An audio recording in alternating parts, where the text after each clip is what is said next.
तो हेलो दोस्तों, कैसे हैं आप लोग। चलिए मैं फिर हाजिर हो गई आप लोगों के लिए पोषण ट्रैकर संबंधित एक ज़रूरी जानकारी लेकर के। तो चलिए मैं बता दूं आप लोगों को कि आज मैं पोषण ट्रैकर ऐप पर कौन सा वर्क बताने वाली हूं जिससे कि आप अपने काम को और आसान बना सकते हैं। पोषण ट्रैकर को सर का दर्द ना बना करके वो आपके ज़रूरत की चीज़ बन सकती है।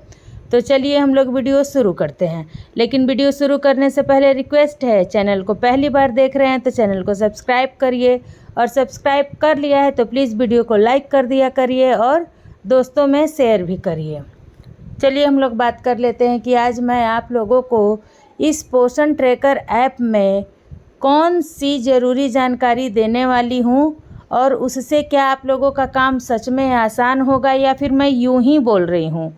तो चलिए मैं वीडियो शुरू करती हूँ। आप लोग खुद देखते जाइए कि मैं यूँ ही बोल रही हूँ या सच में उससे आप लोगों के काम में आसानी मिलेगी, आप लोगों को काम करने में आनंद आएगा। तो हम लोगों को क्या करना है, सबसे पहले बेनिफिशियरी के ऑप्शन में जाना है, ठीक है। तो यहाँ से मैं आप लोगों को कुछ अपडेट्स देने वाली हूँ। जैसे ही आप लोग बेनिफिशियरी का कैटेगरी ओपन करते हैं तो सबसे पहले जो आप लोग देख लिया करिए, यहाँ पे जो सिंक्रोनाइज वाला ऑप्शन दिया रहता है, देखिए यहाँ पे मैं आप लोगों को दिखा भी देती हूँ कि जो यहाँ पर एक ऑप्शन दिया रहता है सिंक्रोनाइज वाला, यहाँ देखिए, है ना, ये जो आप लोगों को दिख रहा है ये गोल ऑप्शन।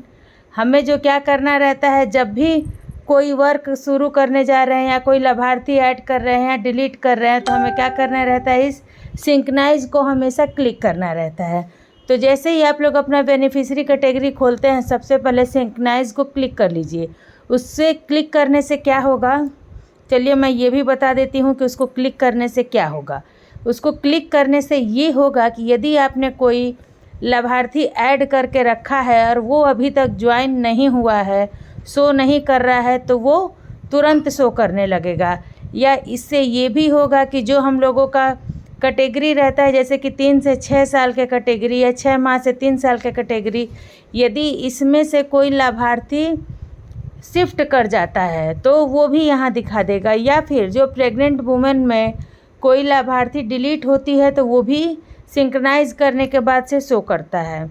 तो ये हो गया। उसके बाद से देखिए आप लोग जो सिंक्रोनाइज के बगल में, यहाँ ध्यान दीजिएगा, मैं आप लोगों को बता दे रही हूँ कि जो हम लोग ये सिंक्रोनाइज के बगल में ये है ना, आप लोग देखिए, जब इसे हम लोग क्लिक करेंगे, देखिए आप लाइन बाय लाइन देखिए, सबसे पहले सिंक्रोनाइज को क्लिक करेंगे, उसके बाद जो ये बादल जैसा बना हुआ है इसे क्लिक करेंगे, फिर ये जो घंटा का निशान बना है उसे क्लिक करेंगे।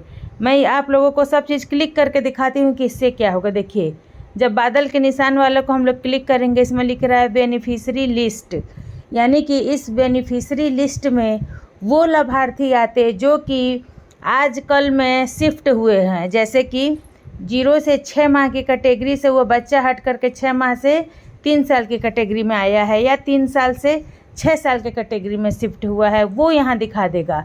उसके बाद से जिन बेनिफिशियरियों का आप लोगों ने आधार अभी तक अपडेट नहीं किया है वो इसमें दिखा देगा, ठीक है। तो ये तो हो गया बेनिफिशियरी का। तीसरा बेल आइकन, आप लोग जब भी बेल आइकन क्लिक करेंगे तो देखिएगा जो न्यू नोटिफिकेशंस आए हुए हैं, जैसे कि मैं आप लोगों को फिर बताऊं कि बेल आइकन कहाँ है, तो आप लोग मेरी बात ध्यान से देखिए कि बेल आइकन जो है ये है ना, ये जो है बेल आइकन है। देखिए आप लोग फिर से देखिए, ये जो तीर का निशान मैंने किया हुआ है ये बेल आइकन है। जैसे ही हम लोग बेल आइकन को क्लिक करते हैं तो आप लोग देख लीजिए, इसमें एक दिखा रहा है Nitya Kumari has been moved from 6 month to 3 year category to 3 year to 6 year category 18/5/2023 on, यानी कि ये जो है कि 18/5/2023 को यह जो बच्ची थी 6 माह से 3 साल के कैटेगरी में थी, लेकिन अब जो है 3 से 6 साल के कैटेगरी में आ गई है, यानी कि टेक होम राशन के कैटेगरी से निकलकर स्कूल पूर्व शिक्षा की कैटेगरी में आ गई है। तो ये हमें कहाँ से पता चलेगा, तो इस नोटिफिकेशन से पता चलेगा। तो आज मैं आप लोगों को यही बताने वाली हूँ कि आप लोग हमेशा नोटिफिकेशन चेक किया करिए, ठीक है। और दूसरा मैंने बताया कि सिंक्रोनाइज़ किया करिए, इससे ये होगा कि जो भी आप लोगों ने लाभार्थी ऐड किया हुआ है या फिर कोई लाभार्थी डिलीट हो चुका है या किसी का आधार अपडेट नहीं हुआ, ये सब उसको सिंक्रोनाइज़ करने के बाद से जो है कि वो शो करने लगेगा। तो चलिए इसी में मैं एक और आप लोगों को ज़रूरी जानकारी यह बता दूं कि जो प्रेग्नेंट वुमन है, यदि हम उसे लैक्टेटिंग मदर में समय रहते शिफ्ट नहीं करेंगे तो क्या होगा।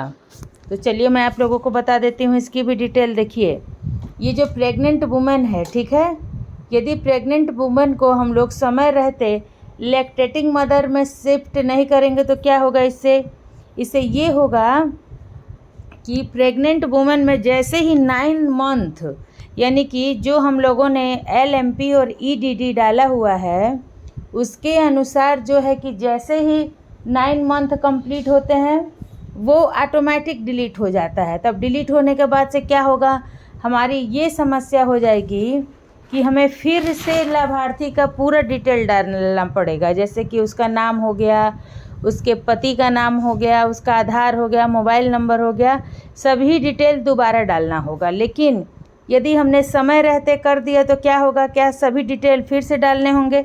चलिए मैं आप लोगों को दिखा देती हूँ। जैसे कि अभी आप लोग देखिए कि एक 7 मंथ प्रेग्नेंट मेरे में महिला है। 3 डॉट पे हम लोग क्लिक करेंगे। यदि माइग्रेट टू लैक्टेटिंग मदर में करना होगा तो सिर्फ हमें जो है कि स्टिल बर्थ डाल देना रहता है, डिलीवरी डेट डाल देना रहता है। उसके बाद से जो ये है कि आसानी से लैक्टेटिंग मदर में शिफ्ट हो जाता है। बाकी बहुत ज़्यादा डिटेल्स इसमें नहीं डालने होते हैं।